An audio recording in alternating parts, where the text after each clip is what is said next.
Hello everybody. I was trying to fix something. Oh, okay. Good afternoon. We're live today. Orange Smile Health 2 on Facebook.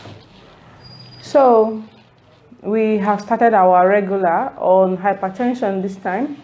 From hypertension, we'll move to diabetes. And as you all know, in this journey of health education, I initially focused my attention on people who are sick so that they can live longer and healthier, respond better to their medication, and not go into the very last stage of their illness. But when you evaluate these situations, you begin to realize that people who are not sick, they actually need this health education more than people who are already sick. Before I continue, I would like to introduce myself. My name is Jane Annie. I'm your health educator on social media, and I'm a pharmacist by training, a consultant clinical pharmacist. I have experience on both patient management and therapeutic drug monitoring. So what we'll be sharing today on hypertension series, today we'll start with salt. Salt, as we all know, is sodium chloride. Not every salt is sodium chloride, but the popular one we have or we use is sodium chloride. That's a chemical name, but we call it table salt or all sorts of names. You know, the regular white salt you have in your home, in your kitchen, that you usually put into your meal. But there are other salts like the potash, you know, and the bicarbonate salt that we use. But our focus is on the sodium salt, right? So let's go on. There are lots of information on sodium salt. People say different things. Oh, salt is good. Oh, salt is not good. Oh, salt is good in small quantity. Different information from different people on salt. But today we'll look critically at what is available, what is right, and the facts. How you are going to be able to use the salt to your benefit. First of all, sodium chloride, I don't know, I think it should be upside down because I have my phone the other way. Sodium chloride is represented as Na and then the chlorine Cl. Sodium part of it is like 40%, and that happens to be even the major problem of this particular salt. We use it in our homes to enhance the taste of food items. But do you know the origin of salt? How did we start using salt? Initially, before we have the evolution to the point where we are now of civilization, people will use salt, right, to preserve food items. Our fathers, our forefathers, our foremothers, whoever they are, they use salt in preservation. So it was like a big deal. It was like a big discovery when they found out that they could use salt to preserve food. So before that time, how were they preserving food? They were not able to preserve food. That's the truth. So what they do is they go to the forest, they gather fruits, they get animal by hunting, then they eat it. If they don't eat it, then it gets rotten. Do you get? So in essence, what they were basically doing were just collect items from the forest and eat it. But when in civilization and industrialization started, there was a need for people to actually preserve food items, not just get them and eat them the same day. So they needed it to stay longer, especially for our climate, where the environment is not cold. So you find food deteriorating very fast in such an environment. So the best way they could preserve, or one of the best ways they could preserve food, was by using salt. So from preserving food with salt, they were able to enhance the taste of food also. And this led to where we are today in our feeding, where people add salt to food. So salt originally is not part of what the early men used to enhance their meals. Of course, there are a lot of things that we don't do that, or rather we do now that the early men, they don't do. So we try to extract those behaviors that they had that helped them live longer that we don't have now. Because it's very important, if you are listening today, you know that with health education, what we're trying to do is to help people live longer more than any other thing. To help people live longer and healthier lives, not just living long, but living longer and healthier lives. So the story of our salt didn't end there. We got to the point where this salt intake became too much, as it is now. Our human body wasn't designed to take salt, and I will tell you why. You see, a lot of things we eat now, we are not genetically designed to use them, but we just use them anyway, without asking questions. We just go ahead and use them, and that's wrong. So what does this salt do to your system?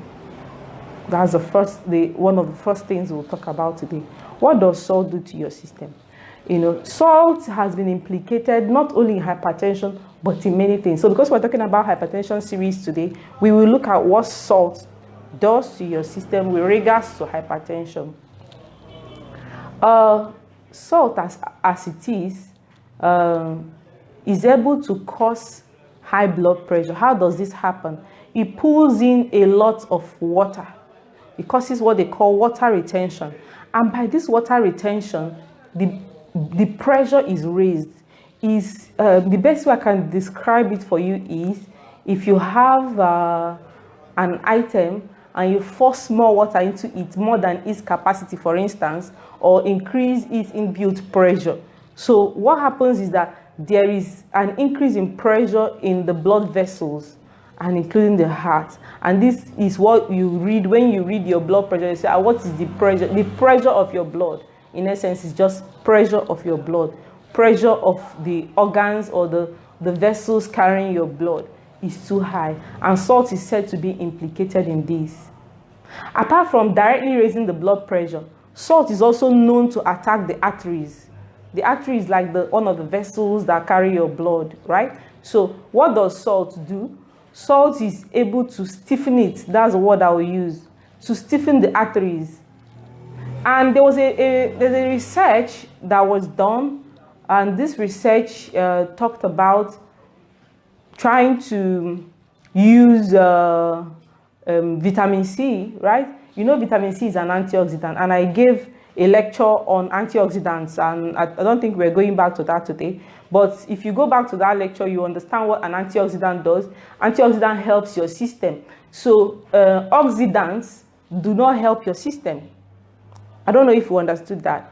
So salt is more like an oxidant from the finding of this particular research. So what did they do? They gave salt, and they found out that it destroys the artery. And they gave vitamin C, which is an antioxidant, and they found out that it kind of reverses the effect, the damaging effect of salt on the artery. So the salt is not only just raising your blood pressure, it's also destroying the vessels that carry your blood, the vessels that carry the blood in your system. So you'll be wondering, is salt that bad? These researches are out there for you to look at and understand. And I'm trying to summarize as much as possible those ones that had, been released on salt. So at least we all can be doing researches, but when these researches are out, it's also important to me as a person that is properly communicated to you so that you understand what is obtainable. So there's a man called Walter Kepler. I think Kepler has been there a long time ago. I don't know how, I'm trying to remember the exact year, but he did a research on hypertension, right? He did a research. That's the groundbreaking research on hypertension that changed all that we know about hypertension. But somehow people are not focusing on his research. Sometimes I wonder why. So what did Kepler do? He got people with malignant hypertension. Malignant hypertension is a kind of hypertension that I can describe as just like let's just call it like something toxic. Like it can even cause the bursting of the blood vessels. You know, is very, very, very high hypertension. Yes, that's the right word I will use. So is hypertension beyond the regular, that people that have that kind of malignant hypertension, some of them fall, you know, and just die like that. And we have talked about this hypertension a long time ago, and remember saying that it's a silent killer. Most times it gives you no sign, but it just keeps going up and is destroying your system. So let's focus on salt. So this research that Kettner did, why he was able, he's able to take people who had malignant hypertension and gave them restrictive diet, kind of diet that is based on plants, you know, plant-based diet, and their BP came down. It's an amazing research without drugs. You know, you can't do that kind of research right now. You can't try it because it's illegal. I mean, someone who is sick and is dying, then you give the person diet without drugs. But why was Kepner able to do an illegal research? He was able to do it because as at the time he was, or rather at the time he did that test, there was actually no proper drug or medication for hypertension. So he's able to scale through with that kind of research. But that research is a pointer to the fact that the food that we eat, you know, is important in exactly what happens to our body. You know, and salt happens to be one of the. I have so many things I want to discuss when it comes to hypertension, and I'm sure. Please click share if you are here. Share with your friends and family. Let them join the class. Of course, this will also be available after now, so you can always share with them even when the program is up. So there's another research that happened. They brought in people, a lot of people, and divided them into 3 groups. They all have hypertension, high hypertension. So what were they able to do? They were able to put them in 3 groups. The first group of people had hypertension, right? But they were given food without salt in it. No salt at all. What happened to them? You want to know? Their blood sugar came down naturally without salt. Then another group, I told you there were 3. Let's call them the first group A. Then in the group B, they also gave them food, but with small salt, just little salt. This group B has hypertension, and they were offered food with low salt. So when they were given low salt, their BP didn't come down, but it didn't go up further. Do we understand? So the third group, group C, this man gave them extra salt, like an infusion of salt, like when you are injecting somebody with extra salt, you know. And of course he gave them of course they have hypertension. So group C are hypertensives that were offered food or infused with extra salt. So they had a lot of salt in their system, and their BP shot up. It was found out that actually when you take salt in your meal, excess salt, within 30 minutes, the effects of that salt begin to show. It begins to damage your arteries, begin to raise your blood pressure. It might not be significant from the first day, but as time goes on, it becomes very significant. You know, this tells us a lot, and it explains some vital information to us, that salt is an issue when it comes to development of high blood pressure. But you know, this information is not for people who have high blood pressure alone. It is best for people without high blood pressure, because they are the ones that will benefit on the long run, because you don't need to have high blood pressure before you start doing something about salt. So another group of people that were pointers that salt was an issue when it came to high blood pressure were the people that lived in India. They call it Yohanama. They are the native Indians. They speak India. Someone said something. The light on the background is not steady.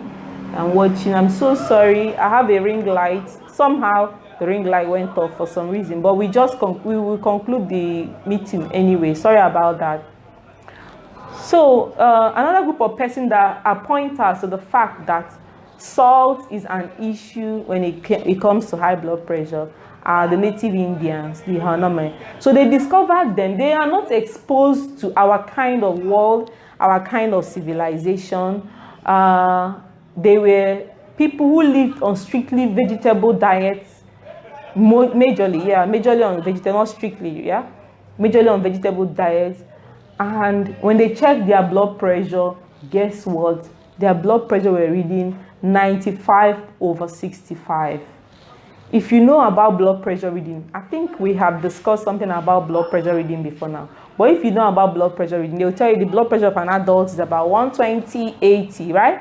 But a group of people, hundreds of them, having lower than what we call normal blood pressure. How can that be?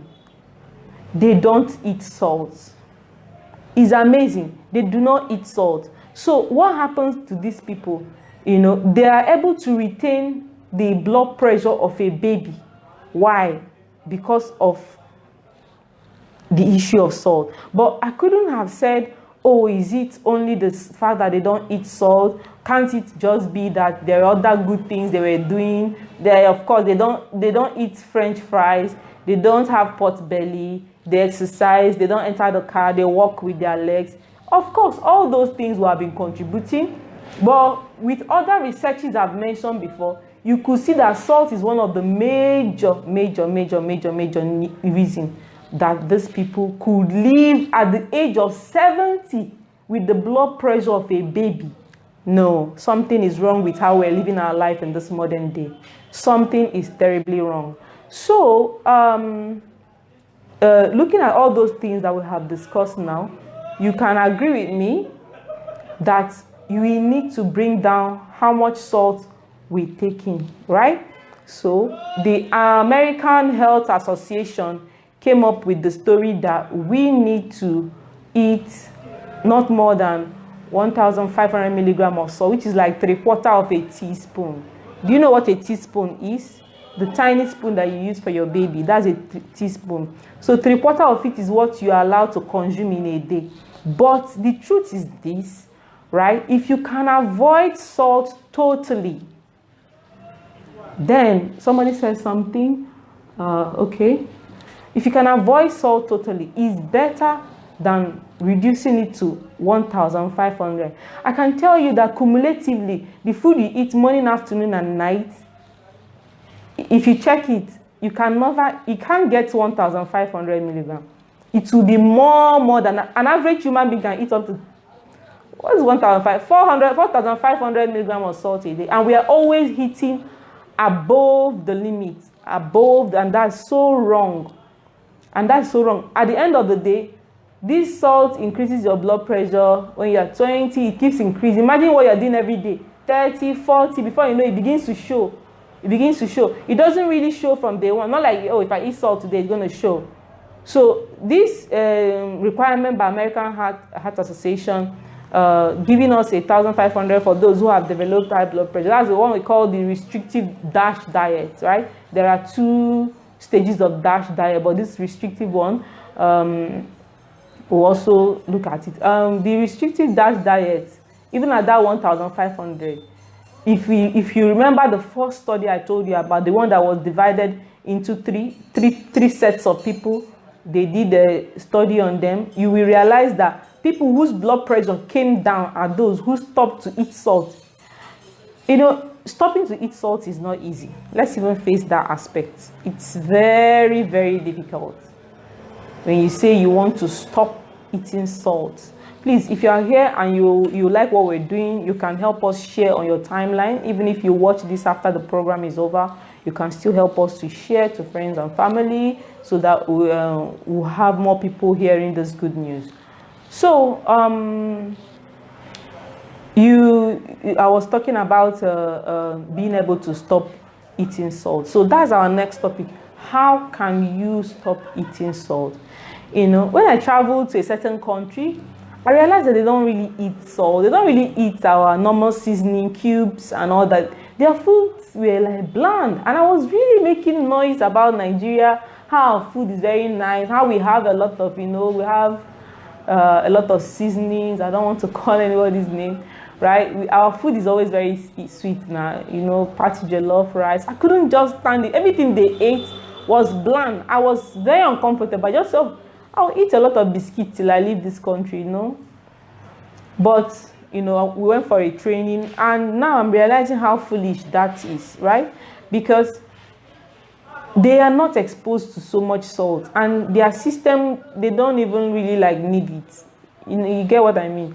And what you don't know, you don't miss it. But an average Nigerian person, we eat a lot of salt, we take a lot of seasoning, and this seasoning contains salt. So it's going to be much more difficult for you to stop eating salt if you're a Nigerian or an American, because you're used to taking Mr. Biggs, McDonald's, French fries, potato, salted potato. Where are my people? You want to go to the cinema, a pack of popcorn with a lot of salt, then you keep on eating. These things are damaging to your system. I hope you understand that. So one thing I have learned in my own personal life is to, first of all, think of reducing the number of salt. It's still a journey for me, right? It's still a very long journey because I love to eat salt. So if I understand what is happening with salt, I should be able to say, oh no, this has to stop. So you reduce the number of salt you eat. Think about it. Something like egg, boiled egg. When you are eating boiled egg, is it bitter? No, because egg has a nice taste. Do you add salt? No, but you still eat it and it's nice. How come when you want to fry egg, I have to add salt? Why do we add salt to food? I have tried to eat most of the items, like pear. The pear they use in eating corn is soured. Some people want to add salt to remove the sour taste. Some people want to cook corn. Okay, this is the season of corn right now, right? You want to cook corn, you add extra salt on the corn. You want to eat cooked corn, you begin to add extra. Doesn't corn have a taste? Why do you want to mask the taste of corn with salt before eating it? You see, we have ended up masking the taste of a lot of nice food that we should be eating and enjoying their own taste, because everything have their own taste. There are some countries when they want to cook chicken, right? They will add coriander, they will add thyme, curry, not the normal, not this packaged curry, no. I mean original curry leaves and all that. Even adding green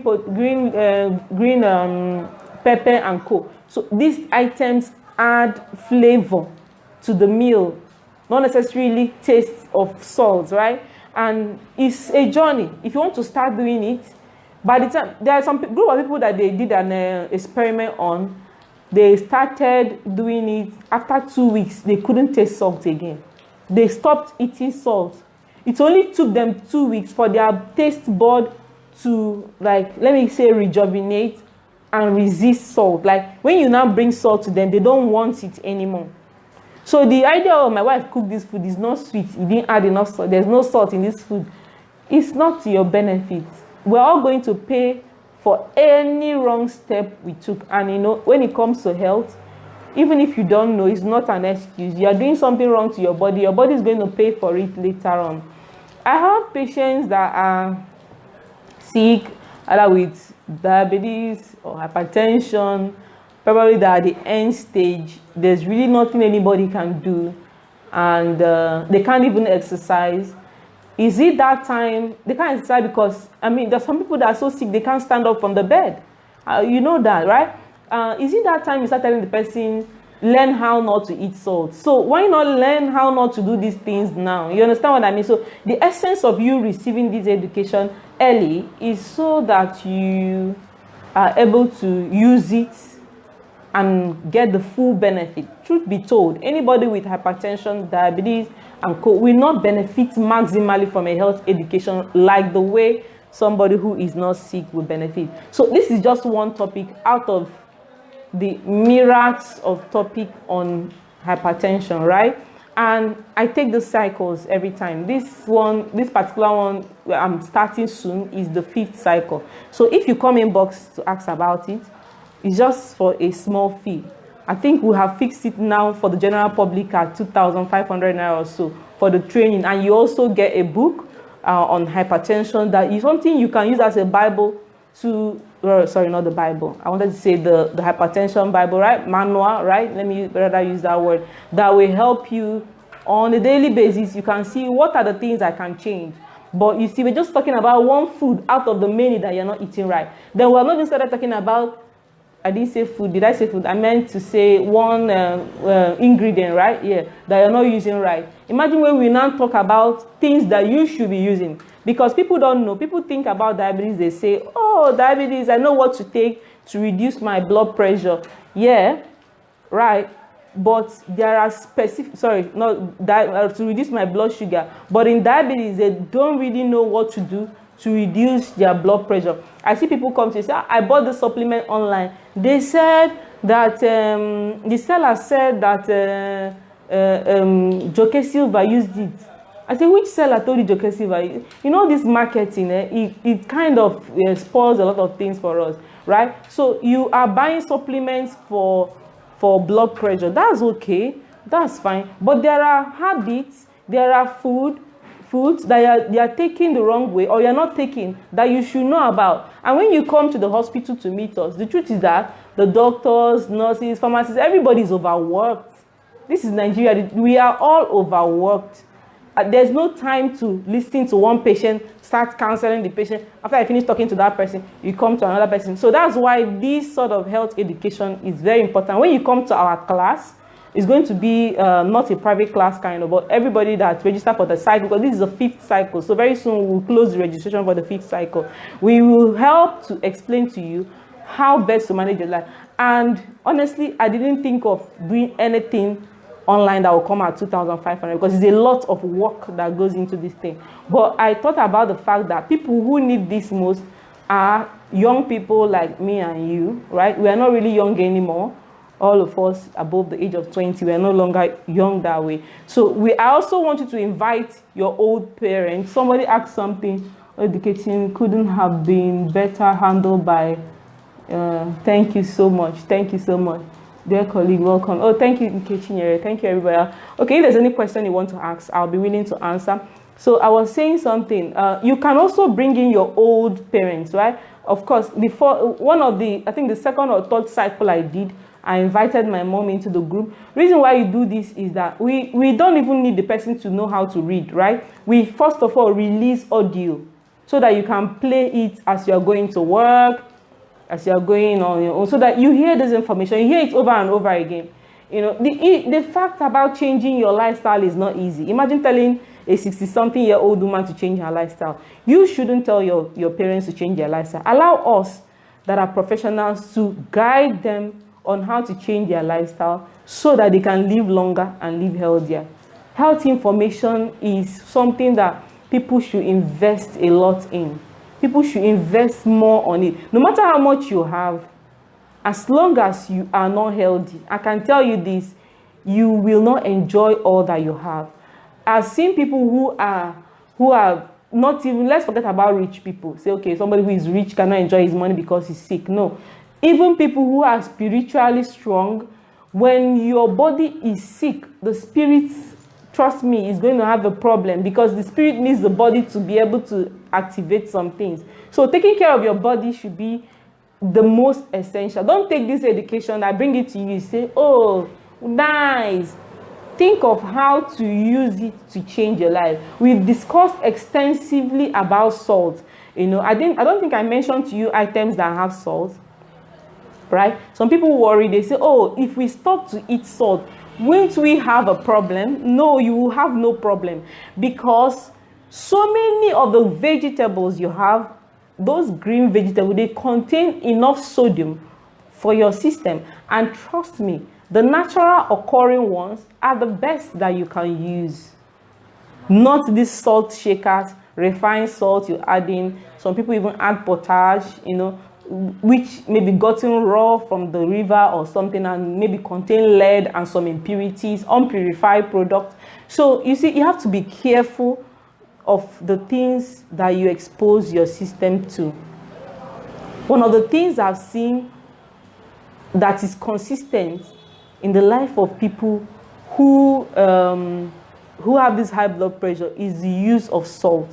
There are other things. Like I said, there are over other 200 things that we should be discussing about. So please, whether you're young or you're old or you are middle-aged, whether you have hypertension or you don't have hypertension, whether you can read or you cannot read, as long as you can understand English, because we do not have interpreters that can translate to other languages for now. So as long as you can understand English, because we try to use audio recordings in the class, we also try to use books and pictures and videos to teach people, you know. So we also try to refresh their mind on these things. So that's all about salt. Have you learned anything? Please drop a comment. I want to know what you learned concerning salt. Is there any way you can change your habits when it comes to salt? Is there any way you can reduce your use of salt? Can you try to eat your food bland food with no taste? You know, I hate that word bland, and I hate that word with no taste, because that is why it is very difficult to win this battle against hypertension and the use of salt. You know why I say so? Every food item has a nice taste. They just have their own unique taste. You're just covering their taste with salt. Why? If you want to take pear, take it. It's sour. It's not supposed to be sweet. Why force salt on it? If you want to eat rice, it's really nice. Rice has a taste. Yam has a taste. Without salt, it does have a taste. I know the battle is real, but we'll try to win this battle. So thank you very much. Did anybody say anything? Very informative. Thank you very much, Amanda. I appreciate you. It's a wonderful day today. Help us to share this video with your friends, with your family. See you next time. So we're going to be doing this bumper to bumper, and our class, our online class is starting soon. It's only for registered members, and we have pitched it at 2,500 naira. If you're interested, do click us and let us know. Thank you.